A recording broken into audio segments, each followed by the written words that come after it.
ওয়াল্লাহি ভাই, আল্লাহর কসম, এই ভিডিওটা সকল মুসলমানের কাছে পৌঁছে দিবেন। হয়তো তারা আমার রসুলের কলিজায় আঘাত করতেছে, তাহলে আপনি কেন মুসলমান হয়ে আমার রসুলকে কষ্ট দিচ্ছেন সে বার্তাটা শুনুন।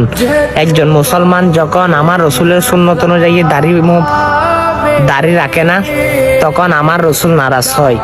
তখন আমার রসুল বলে যে দাড়ি রাখলো না, সে আমার কলিজায় আঘাত করলো। শুধু তাই না, আপনি দাড়ি না রাখার কারণে হাসরের ময়দানে আল্লাহর রসুল আপনার দিকে তাকাবে না।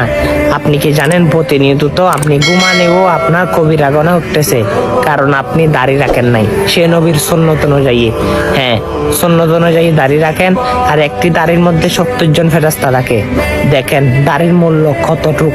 আল্লাহর রসুল আপনাকে হাসরের ময়দানে যদি দেখে, আপনার দাড়ি কবরে যদি দেখে, আপনার মুখের মধ্যে দাঁড়িয়ে আমার রসুলের সুন্নত অনুযায়ী, হ্যাঁ অবশ্যই আপনাদের জন্য জান্নাতের দরজা খোলা। সুবহানাল্লাহ।